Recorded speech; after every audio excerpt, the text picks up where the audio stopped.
Cette méditation quotidienne vous est présentée par le Centre Le Pèlerin, spécialisé en accompagnement psycho-spirituel. lepèlerin.org.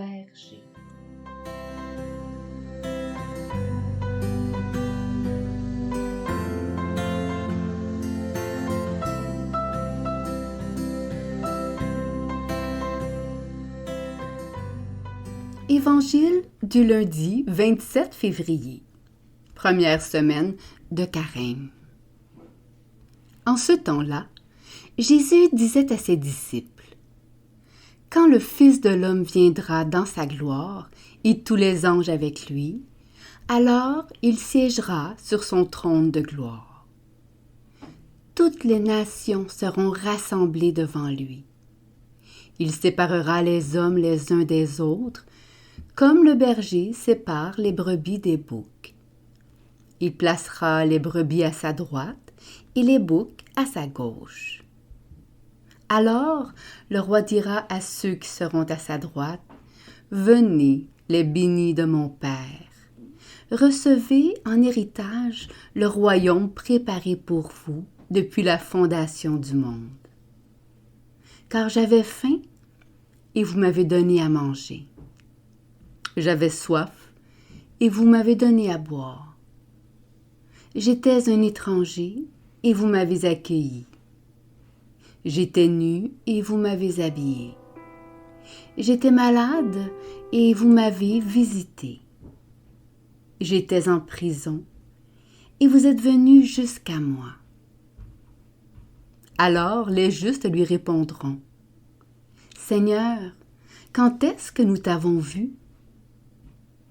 Tu avais donc faim et nous t'avons nourri ? Tu avais soif et nous t'avons donné à boire ? Tu étais un étranger et nous t'avons accueilli ? Tu étais nu et nous t'avons habillé ? Tu étais malade ou en prison ?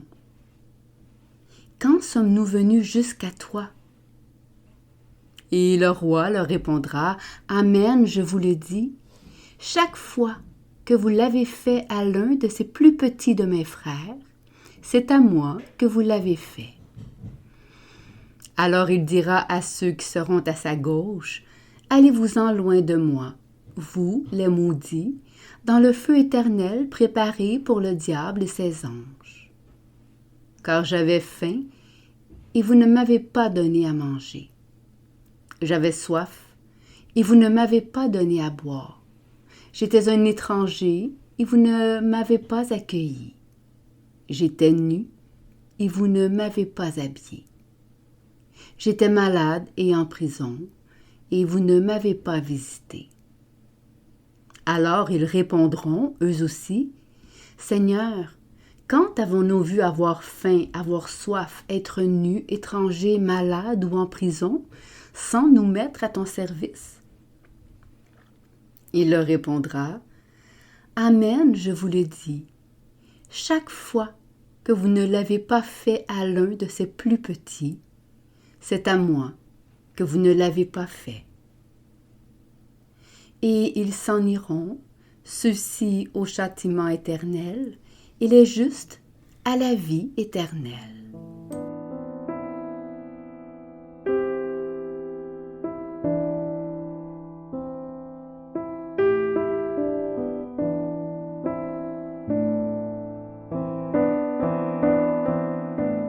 Méditation.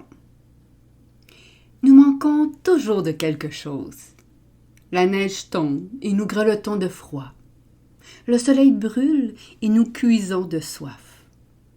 Le temps de penser à tout cela, le ventre gargouille et nous avons faim.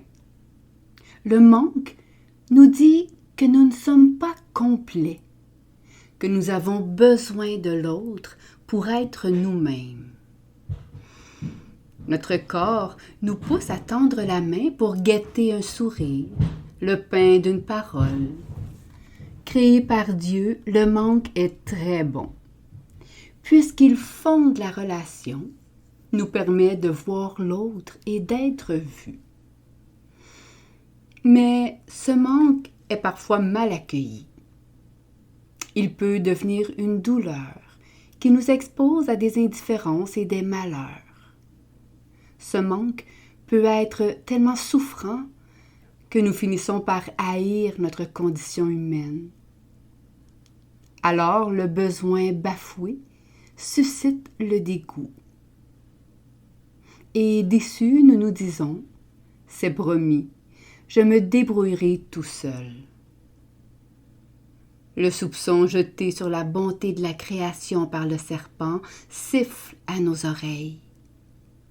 Le besoin ne serait-il pas une malédiction qu'il faudrait dépasser par une évasion hors du corps? Si je nie ma faim, je serai tout-puissant.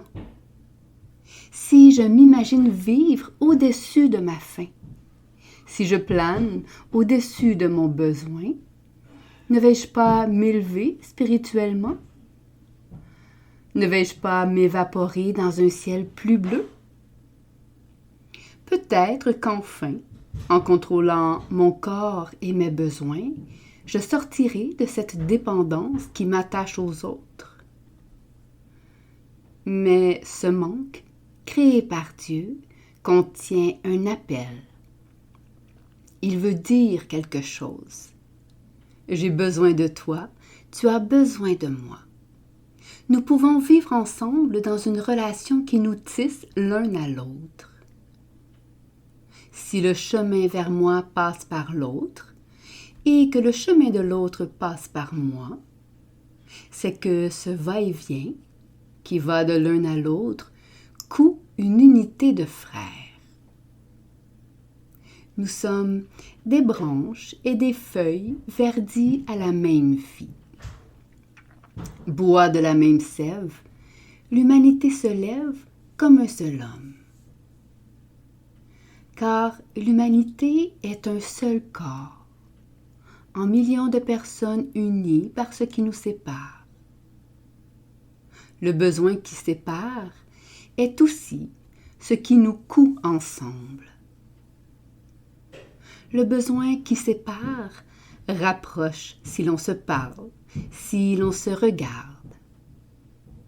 Le Christ nous révèle que ce besoin corporel qui creuse en nous un rien a été choisi par Dieu comme lieu de sa révélation. Ce corps, troué par tant de vide, est justement le temple de l'Esprit. La présence du Christ dans le corps est réellement une présence. J'avais faim et vous m'avez donné à manger. Il ne s'agit pas d'une image, mais d'une réalité. Jésus, le nom de Dieu, est là, dans un besoin anonyme. Dieu n'est pas une idée que l'on aime en penser. Le proverbe « Il n'y a que l'intention qui compte » est pris en défaut par celui qui a faim. Saint Jacques rappelle le réalisme de l'amour incarné. Supposons qu'un frère ou une sœur n'ait pas de quoi s'habiller, ni de quoi manger tous les jours. Si l'un de vous leur dit « Allez en paix, mettez-vous au chaud et mangez en votre faim », sans leur donner le nécessaire pour vivre, à quoi cela sert-il? Dans sa simplicité, Dieu nous livre au conseil de notre conscience, au vécu du corps qui nous tourne vers l'autre. Et lorsqu'il se rend présent, c'est dans une humilité qui s'efface. Ce juge ne réclame rien pour lui-même, mais seulement des égards pour ses frères humains, nos semblables. Quel est donc ce Dieu qui se révèle à des personnes qui le fréquentent sans le reconnaître? Seigneur, quand est-ce que nous t'avons vu? Pour être présent, Dieu se voile dans le manque, et c'est dans le manque qu'il est là. Notre vie compte aux yeux de Dieu. Manger ou ne pas manger, boire ou ne pas boire, avoir un toit sur la tête ou être exposé à tout vent, tout cela compte pour Dieu. Chaque cheveu compte. Le jugement dernier est donc une bonne nouvelle. Pourtant, ce jugement dernier suscite l'effroi. Car nous avons tous donné du pain à celui qui avait faim, et nous sommes tous passés avec indifférence devant la misère. Comment serais-je jugé? Nous avançons devant le juge avec crainte, tant nous mesurons nos manquements. De quel côté tomberons-nous? À droite ou à gauche? Vraisemblablement des deux côtés, tant le bon grain et l'ivraie sont mêlés dans notre champ. Que tout en nous n'était pas condamnable, que durant notre vie, depuis notre petite enfance, nous n'avons pas dit seulement non à l'amour. Voilà ce que nous voudrions espérer de la grâce du juge. Citation du cardinal Hans Urs von Balthasar. N'imaginons pas un jugement dernier comme la sentence mécanique d'un tribunal impersonnel. N'imaginons pas le jugement dernier sans ce juge pour lequel l'amour n'existe pas sans la justice et pour lequel la justice n'existe pas sans l'amour. Nous avons besoin de pardon. Que ce besoin de clémence qui se réveille en nous en méditant le jugement devienne une bonne nouvelle. Plein d'une espérance qui ressent le besoin de miséricorde, tournons-nous vers nos frères et sœurs, eux aussi dans le besoin. Osons également exprimer nos besoins. Osons nous rendre vulnérables pour être accueillis par l'autre, comme nous aimerions être accueillis par le Christ.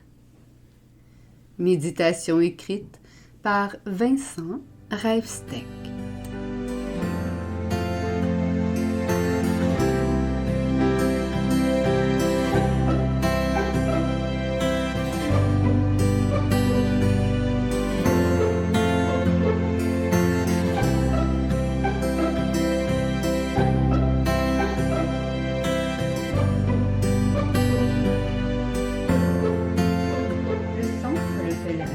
Est fier d'offrir depuis plus de 20 ans un service d'accompagnement ainsi qu'un certificat universitaire en accompagnement spirituel. Tous nos services sont offerts en ligne. Nous sommes situés à Montréal, au pied de l'oratoire Saint-Joseph. Le pèlerin, le savoir intérieur qui transforme la vie. lepèlerin.org. Page Facebook, Centre Le Pèlerin.